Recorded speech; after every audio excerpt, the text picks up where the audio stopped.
Allah itu menurunkan syariat ini untuk menjaga kehidupan manusia, supaya tidak ada yang mengganggu harta milik pribadi, apalagi harta milik umum, milik rakyat, milik negara, alias korupsi.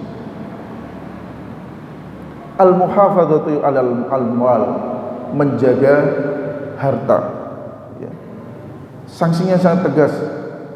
Al-Quran menyatakan as-sariqu was-sariqatu faqta'u aydiyahuma.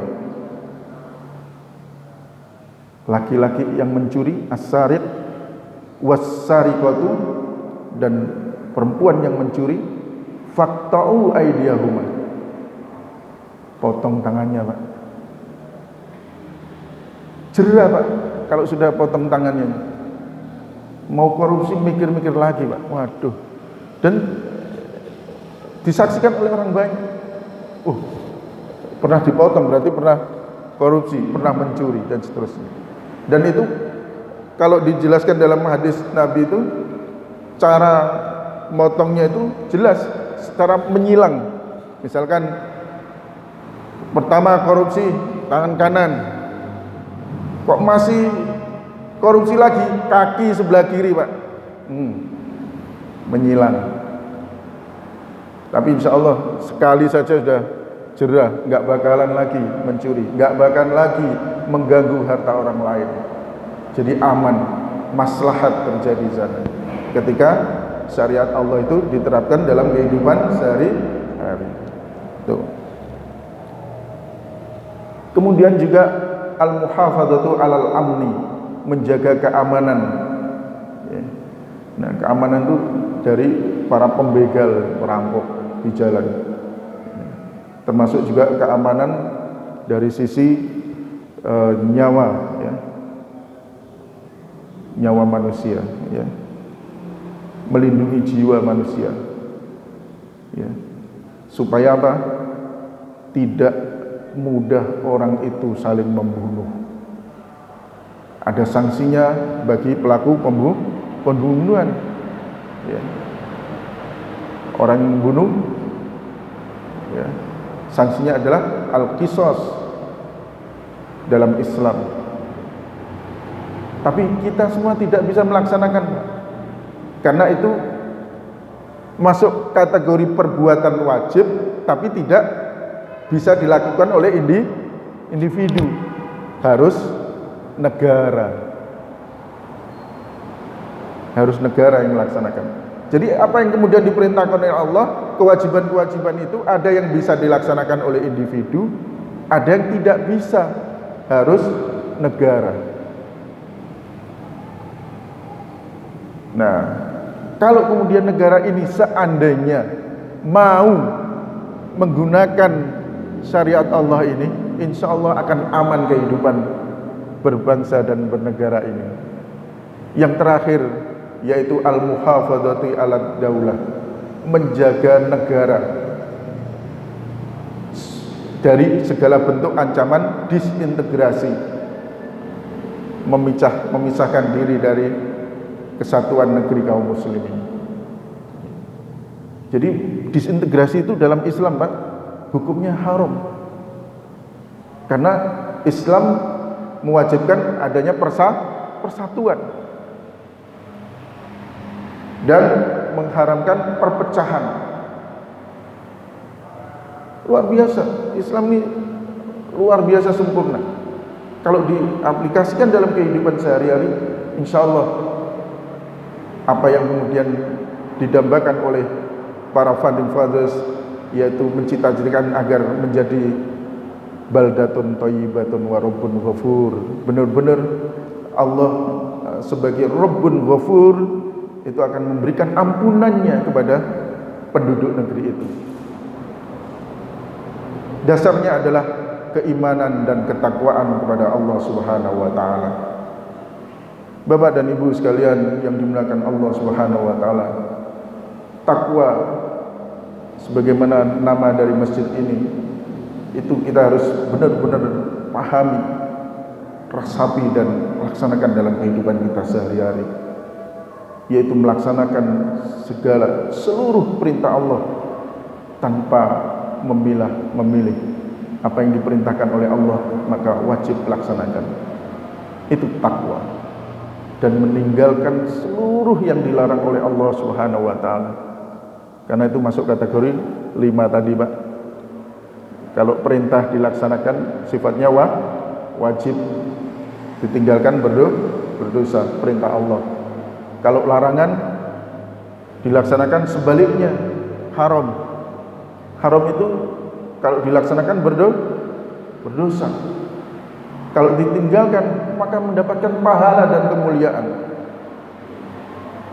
Bapak dan Ibu sekalian, ketika Allah memberikan rambu-rambu di dalam Al-Quran, melarang sesuatu, mengharamkan satu perbuatan, satu amaliyah, perbuatan manusia, maka di situ ada sesuatu yang berbahaya bagi manusia. Jangan coba-coba kemudian dilanggar sesuatu yang telah ditetapkan hukumnya haram oleh Allah Subhanahu wa taala.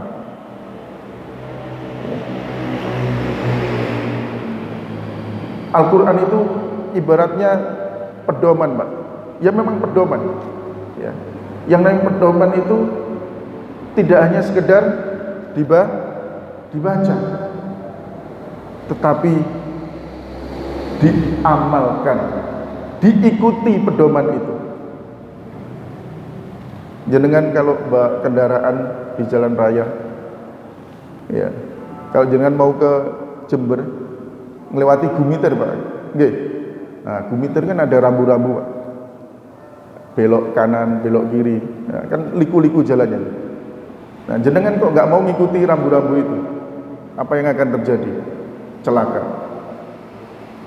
Kesuwen menggok, pengen lurus saya, nyemplung, Pak, nyungsep ke Gumiter. Itu namanya pedoman.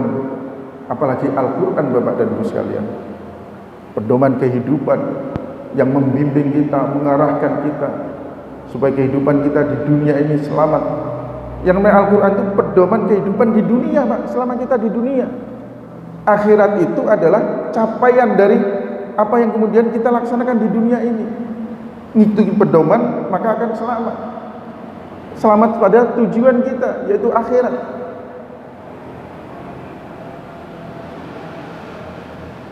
Nah, pedoman itu harus dilaksanakan, dijalankan, jangan dilanggar. Kalau ada larangan, nah larangan sama dengan tadi, larangan nggak boleh berhenti.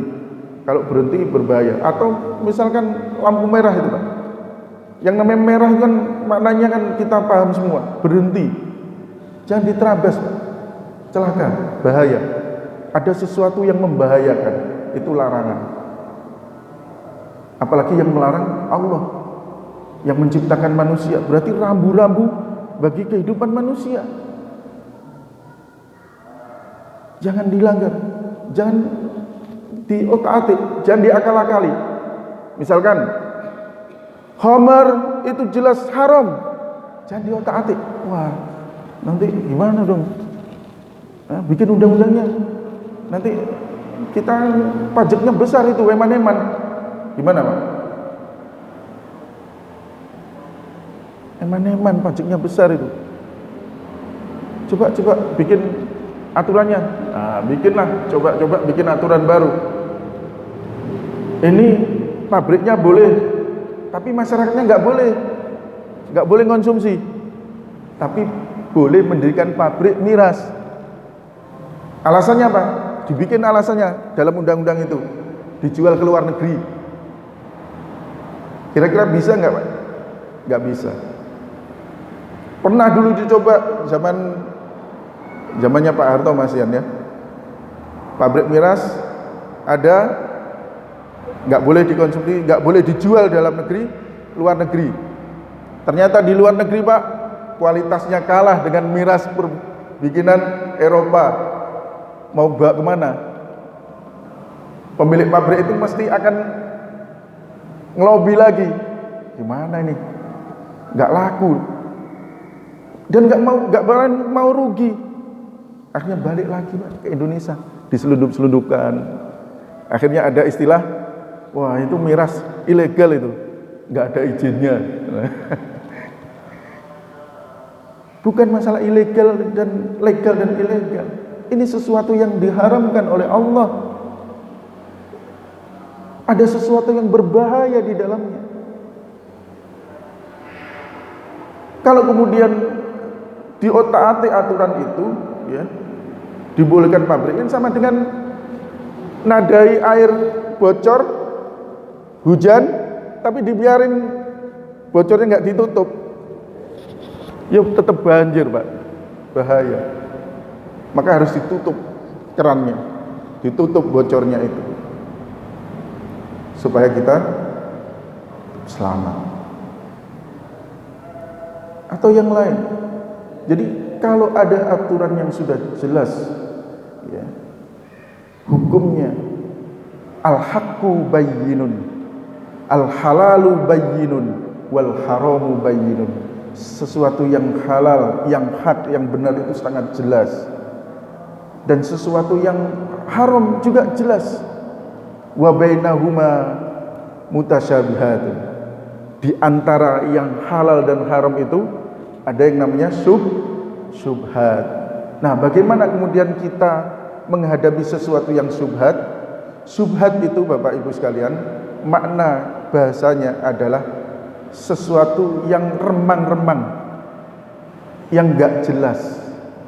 Nah, sesuatu yang remang-remang, redup, itu sangat memungkinkan untuk masuk ke sesuatu yang haram.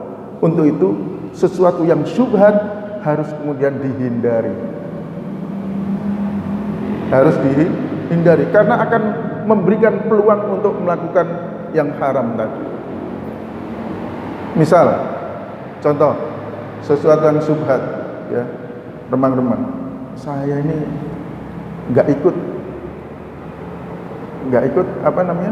makan harta yang nggak hak itu, yang nggak benar itu, tapi sering kumpul dengan orang-orang yang suka mengambil harta yang tidak hak, bukan haknya. Atau ya akhirnya kemudian diajak makan, sudah tahu itu harta yang kemudian nggak benar, kemudian mendekat. Nah, lebih baik kemudian dijaga, jaga jarak. Jaga jarak. Jadi jaga jarak itu bukan hanya untuk COVID, Pak, tapi jaga jarak kepada orang-orang yang banyak melakukan perbuatan maksiat. Bapak dan Ibu sekalian yang dimuliakan Allah Subhanahu wa taala, itulah yang kemudian Allah perintahkan, Allah turunkan aturan syariat yang mulia, yang sangat agung kepada manusia, agar kemudian manusia itu ketika mengikuti, menjadikan Al-Quran itu sebagai pedoman kehidupan, maka dia akan selamat dalam kehidupan dunia, dan tentunya kelak di akhirat juga Allah masukkan ke dalam surganya. Barakallahu li wa lakum wa lisairil muslimin wal muslimat.